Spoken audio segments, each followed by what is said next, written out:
Radio Red de RCN, grandes audiencias, en la hora de la verdad, al oído.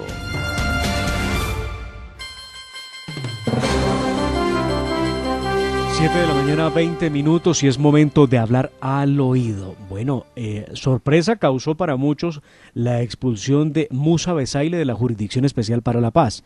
Recuerden ustedes que Musa Besaile entró a la jurisdicción pues asumiendo una especie de responsabilidad de haberse elegido senador con el apoyo de grupos presuntamente paramilitares o de haber tenido nexos con paramilitares. Es lo que se había planteado en el proceso, y la noticia ahora es que pues quedó por fuera de la jurisdicción, así, sin más ni más. Con un argumento muy interesante de Mar, sí, con un señor. argumento muy interesante, y es que dicen que hay falta de seriedad y falta de compromiso por no aportar la verdad plena. Bueno, creo que si de eso se tratara, pues ¿cuántos no tendrían que haber sido expulsados ya? Empezando por los de las FARC. La conclusión es fuerte, Sergio, porque la conclusión de la Sala de Definición de Situaciones Jurídicas de la JEP dice que en últimas Musa Besaile incumplió el régimen de condicionalidad al no aportar verdad inédita, exhaustiva y detallada. Ahora, como usted dice, si esta misma forma de entender o de asumir la participación que hacen los demás que están respondiendo ante esa jurisdicción se aplicara de la misma forma, ¿cuántos saldrían, Sergio, de Mar? Claro, pues vean, es el rasero, ¿no? De Mar, el rasero que le deberían aplicar a todos. Musa Besaile dedicó todo el esfuerzo para controvertir siempre su responsabilidad respecto de los hechos investigados, y obviamente si usted va a controvertir los hechos por los que se le imputa un delito, pues no estaría diciendo verdad. Es la forma en como la JEP está mirando la situación. Pero es que también no entiendo a qué horas terminaron otros sujetos que no estaban planteados en un principio para llegar a la Justicia Especial para la Paz como sujetos procesales. Me refiero a Musa Besaile y otros políticos que argumentando una situación, en este caso, que pueda tener algún nexo con el conflicto armado en Colombia, llámese nexo con paramilitarismo o con guerrilla, llama la atención porque no veo ningún político asumiendo responsabilidad por nexos con guerrilla, solamente por paramilitarismo, estén ahí metidos en la Jurisdicción Especial para la Paz. Y es que una razón de peso sí hay, Santiago, Sergio, y es que la pena mínima para máximos responsables es de 2 años y la máxima es de hasta 5. Entonces un caso como el de Musa, como el de Samuel Moreno, son casos de políticos que resolverse en la Justicia Especial para la Paz, descontando condenas de 20 años, ¿no? Contra condenas de 20 años. Terminan, pues obviamente, en libertad libres al otro día, claro. Entonces se convierte en un excelente negocio, pero lo de Musa Besaile le llama mucho la atención porque, pues sí, lo que ha hecho es controvertir su responsabilidad en los hechos que le investigan, y ha dicho la JEP más o menos que esto es no aportar verdad, controvertir los hechos. O sea que aceptar todo lo que se dice es la mejor manera para quedar libre, aparentemente. Oiga, por motivo pandemia, hace rato no apostamos un desayunito aquí al aire, y con Santiago no había tenido nunca el placer de apostar uno, pero pues apostemos uno. Santiago no ha puesto un desayuno, con Santiago ha puesto un almuerzo y me invitan. Listo, háganle. Bueno, un almuerzo. ¿A qué viene tutela en el caso de Musa Besaile? Una tutela no se le niega a nadie, ¿no? Es que a usted le gustan las apuestas que usted hace para ganarlas. Eso sí lo tengo clarísimo, porque ya sabe lo que va a pasar, ¿no, Sergio? No, es imposible que no, pues es decir, en el país de las tutelas seguro veremos una tutela del excongresista Musa Besaile en contra de la JEP para pues revertir esa expulsión, en la que, de nuevo, dice la JEP que lo expulsa por su falta de seriedad y falta de compromiso y por no aportar la verdad plena. Yo insisto, y creo que todos estamos de acuerdo en esto, no es este el mismo rasero que se le debe aplicar a todos los sujetos procesales que hoy desfilan en la JEP. Yo creería que sí. Por supuesto que sí. Lástima, oiga, Sergio, lástima pero le voy a cambiar y a otros no. Le voy a cambiar la apuesta y le apuesto almuerzo y cena, como decimos por aquí, y es, ¿ustedes sí creen que ahora que el presidente Duque le está pidiendo a los Estados Unidos que declare a Venezuela como un país promotor del terrorismo, Estados Unidos va a conceder eso? Ahí está mi apuesta. ¿Qué creen que va a decir el gobierno de los Estados Unidos?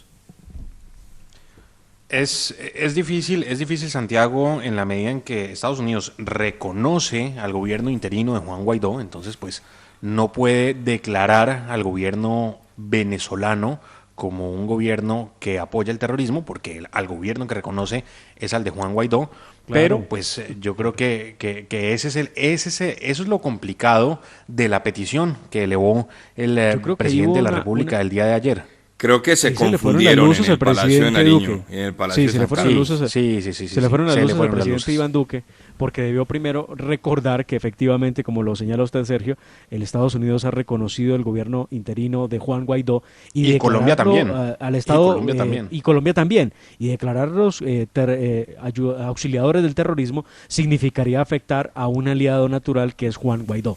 Entonces no va a pasar. Claro. Entonces, o reconocer al régimen de Maduro como el legítimo gobierno de Venezuela. Esas son las dos caras de la moneda. Declaraciones que dio, recordemos, el presidente Iván Duque ayer, o un llamado, una solicitud, como lo quieran ustedes, las dio ayer en el tercer Seminario Internacional de Análisis y Prevención del Terrorismo Urbano. Y pues las dio en el marco de un evento en el que participa, entre otras, el embajador de Estados Unidos en Colombia, el señor Philip Goldberg. Pero sí, yo creo que se le fueron las luces porque es una petición muy difícil y con pues esto que se declare terrorista a Venezuela. Cuando tiene y con esto, Sergio, reciben al nuevo embajador de Colombia en Estados Unidos, porque Juan Carlos Pinzón se posesiona como embajador de los Estados Unidos con el presidente de Colombia diciendo que por favor se declare a Venezuela como país promotor, pero olvidando que el presidente legítimo para Colombia y para los Estados Unidos es Juan Guaidó. Así reciben a Juan Carlos Pinzón en Washington, Sergio. Al santista embajador de Colombia en Washington, quien ya ocupó ese cargo durante la administración de Juan Manuel Santos y vuelve allí tras haber recibido posesión por parte del presidente de la República.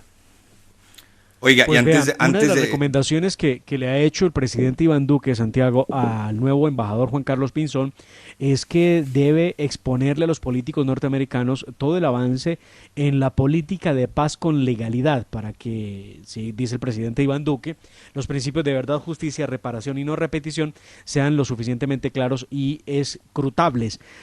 También el presidente Iván Duque ha hecho cuenta de que su gobierno ha sido el que más le ha cumplido a la paz. Inclusive lo comparó con la gestión que hizo el gobierno Santos y pues llama la atención porque tiene razón, sí. Santos no logró tantas cosas como las que ha logrado el presidente Iván Duque para implementar el acuerdo. Oiga, y antes de terminar esta sección de Mar, Sergio, una pregunta. Esa sí no es apuesta, es más bien una pregunta. ¿En qué va la economía naranja? Sergio, de Mar, esa gran apuesta que se hizo. Ese gran programa de gobierno para promover las industrias creativas, la cultura y demás, porque pues en últimas pareciera que hay un retroceso. ¿O cómo están viendo ustedes la economía naranja? Claro, no. ¿Cómo lo ve el DANE? El DANE lo ha medido en la última encuesta Pulso Social y da cuenta de un inmenso retroceso. Los empleos en ese sector, en el de la economía naranja, que recuerden ustedes, además ha sido la gran apuesta del presidente Duque desde su campaña presidencial. El retroceso fue inmenso el año pasado, sí, se puede culpar a la pandemia, el retroceso fue del 10,9% en cantidad de empleos. En Colombia hay alrededor de 528,000 colombianos dedicados a ese sector, al de la economía naranja, pero pues es un 10% menos o casi un 11% menos de los que estaban empleados en ese mismo sector un año antes, en 2019, e incluso los niveles también se encuentran por debajo de las cifras de 2018, cuando eran 567,732 las personas que estaban allí en la economía naranja. Hablamos de creaciones funcionales, de industrias culturales y de artes y patrimonio. El sector cultural, el sector tecnológico, ese sueño de tener a Colombia como la Silicon Valley de América Latina en medio de pues un panorama regulatorio muy complicado, obviamente un panorama de seguridad política y jurídica también muy difícil, pues ese sueño cada vez se aleja más, según dan cuenta de ello las cifras del DANE. Oiga, Sergio, si me permiten, mi respuesta es que estamos cerca de la segunda edición. Bueno. La segunda edición del libro. ¿No preguntaron que cómo iba la economía naranja? Sí, estamos cerca de la segunda edición. Pues el problema es que la segunda edición llega con un impuesto de renta a las empresas que va a estar por encima de aquel que estaba en el 34% antes de la primera reforma tributaria de este gobierno, Edmar, porque ese comentario sí se los quiero dejar aquí en la mesa y a todos los oyentes. Si vamos a seguir en esa lógica de poner a pagar más impuestos a los generadores de riqueza y no al disfrute de la misma, va a ser muy difícil atraer suficiente inversión para, pues, garantizar que la economía vuelva a crecer. Y Edmar, Sergio, y a todos los oyentes, un tema importante. Fíjense cómo se siguen moviendo ya las cartas para el incremento del salario mínimo. Ya se acordó con los funcionarios del Estado un incremento por encima del IPC, etcétera. Pero me llama la atención eso, me llama la atención que no estoy viendo una política suficientemente agresiva de reactivación económica. No sé ustedes cómo lo ven. Pues la reactivación económica muy difícil en medio de ese panorama, de esa reforma tributaria que además yo le agrego, Santiago, a mí me parece muy difícil también conciliar los conceptos de austeridad con el de pues repartir a dos manos ayudas, ayudas sociales, bueno, cuanto bono se ocurra.